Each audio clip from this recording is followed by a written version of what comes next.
So no one is really talking about this, but the suburb you choose around the Sioux Falls, South Dakota area may actually matter more than the interest rate you lock in. Because right now, these communities are not all moving the same way. Harrisburg, for example, is still competitive, where Brandon is starting to catch up with more new development. And T actually has two very different markets happening at the same time. So what I did was pull the May and June numbers across the greater Sioux Falls area, which covered over 600 sales. And what we're going to look at is price, days on market, how close homes are selling to asking price, and what has actually changed over the last year in these different areas. But I also want to give you the local perspective behind those numbers, because the data only tells us part of the story. Before we break it down community by community, here is the big picture takeaway. The beginning of the summer, the median sale price here for a single family home in the Sioux Falls community was around $360,000. That was based on over 400 sales, which tells us there's a lot of activity and a lot of choice in the Sioux Falls area compared to what's going on in our surrounding communities. Our price per square foot was around $190. Median days on market there were about 63 days, and homes were actually selling for about 99% of asking price. Looking back a year ago, the median single family price in Sioux Falls was about $360,000. Today is $360,000 as well. So that's basically flat. And honestly, for buyers, that can be super reassuring. It's not an overheated, crazy market. You're not watching prices jump dramatically month to month, but you are also trying to guess whether values are falling apart. So for someone relocating to the area, Sioux Falls can be a great place to start because you have neighborhood choices, more price points, and more homes to really compare to. Now let's talk about Harrisburg. And I may be a little biased because I actually live here, but I also see why so many families are drawn to it. In May and June of 2026, the median sale price for a single family home in Harrisburg was around $445,000. Price per square foot was $196, so a little higher than Sioux Falls, and homes were selling in the median of about 60 days. That's a little bit faster than Sioux Falls, and homes that sold actually sold for over 100% of list price. What that means on average is that Harrisburg homes are selling for slightly more than asking price. It actually doesn't mean that every home is getting multiple offers or every home is in high demand. A home still has to be priced right, show well, and be in the right location. A year ago in Harrisburg, the median single family price was $363,000. Today, it bumped up to about $445,000. That's actually an $82,000 increase over 12 months. Pretty big jump, right?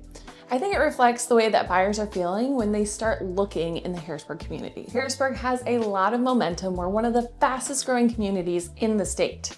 And families are drawn to the schools, the community feel, the newer neighborhoods, and the continued growth. We're very close to Sioux Falls while still feeling like we have our own community. If Harrisburg is where you want to be, I would not say you need to panic or rush into something that's not right for you, but I would say you need to be ready when the right home comes along, because the right resale home in Harrisburg, especially in great neighborhood at a great price, is still moving quickly. There are, however, tons of opportunity for new construction, and I think that's where the increase in price really came from. Now let's head up to the northeast side of Sioux Falls and look at Brandon. Brandon has always been a strong option for families who want a smaller community feel, good schools, and easy access to Sioux Falls. But what makes it especially interesting right now is that Brandon is actually starting to catch up with more new development. Finally, it's been a long time coming. For a long time, it did not have the same level of new construction activity that we've seen in Harrisburg or T, but that's really starting to change. We've got 3 new developments that are really starting to take shape in the community, which is super exciting. This will give buyers more choices, create competition for resale homes, and bring more people into the community. In May and June of 2026, the median single family sale price here in Brandon was around $393,000. Price per square foot looks pretty similar at $196, the exact same as Harrisburg, and the median days on market were 55, which is actually faster than both Sioux Falls and Harrisburg. Homes sold at about 99.1% of list price. So the buyers are still showing up, homes are still moving, and sellers are still getting close to their asking price. But here's what really stands out. A year ago, Brandon's median single family sale price was around $420,000.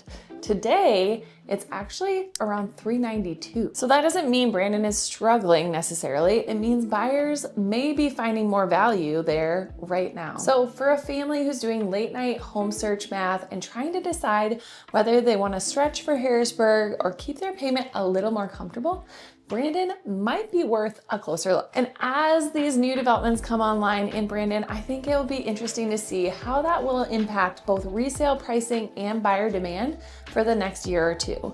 I also think it could affect the median price point because some of these homes are pretty large. Let's change to the other side of Sioux Falls and go southwest to T. In May and June of 2026, the median single family sale price in T was around $395,000.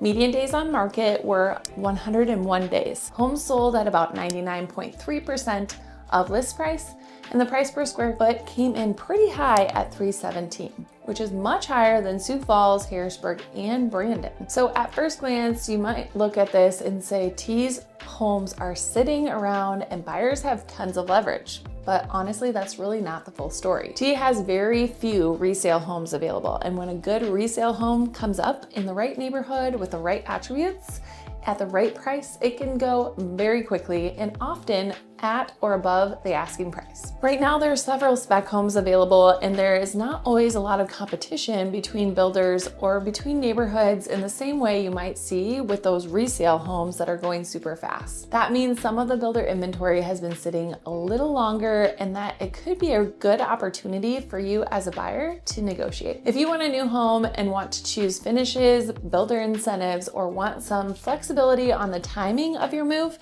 T may give you more options than Harrisburg resale homes right now. But if you're shopping resale homes in T, you definitely want to be ready. You can't assume a great resale home is going to sit on the market for that 100 days, just because that's what the data says. So let's briefly talk about the smaller communities around the Sioux Falls area, Lennox and Hartford. These are definitely smaller in size, so their numbers can move around a lot from month to month, depending on what homes actually sold in the area. For example, in Lennox, there were only 4 sales in May of 2026. The median sale price on those sales was around $430,000, and the price per square foot on those was $234. Median days on market were 143. Now, that data seems a little interesting because that's a long time on the market and higher price point than you would assume based on other communities we've talked about. But the interesting thing about Lennox is that there are actually 2 different types of homes that you see there. And they're honestly really different. Original Lennox has mostly older homes, some of them smaller, and they're definitely in the lower price points versus the new construction that tend to be more expensive and take longer to sell. But Lennox is also a smaller community with that smaller buyer pool. So homes can take longer to sell simply because there's fewer people that are actively looking there at any given time. Honestly, Lennox has a great school district. It has a great small town feel and lots of community events. So I think that Lennox is due to boom here in the next couple of years. Now, looking to Hartford, they only had 3 sales in May with a median price of about $380,000, and the price per square foot was around $165, and median days on market was about 80 days. That lower price point per square foot number may create some value opportunities, but it depends on the home and the location. For both Lennox and Hartford, I would focus less on the one monthly statistic I'm giving you here and more on the bigger lifestyle question. Do you want a smaller town feel, more space, a specific commute to Sioux Falls, a certain school district, maybe a quieter pace, and how long do you plan to stay in your home? Those answers are probably going to matter more than the 1 month of market numbers we just reviewed. The Sioux Falls market, as you can tell, is not one market. It's a collection of communities with different lifestyles, different inventory, different price points, and different opportunities. They all have their own vibe. We just talked about what homes are selling for and how market is moving in the Sioux Falls, Harrisburg, Brandon, T, Lennox, and Hartford communities. But you know this, price is only one part of choosing where you want to live. The next step is definitely figuring out which community actually fits your day-to-day life. So you'll want to watch this next video, the 5 Sioux Falls neighborhoods families often misjudge, to get more information. But make sure you grab our free Sioux Falls Area Neighborhood Guide in the description, which breaks down the surrounding communities so you can dig into schools, commute, parks, growth, lifestyle, and what may be the best fit for your family. I can't wait to see you in the next video.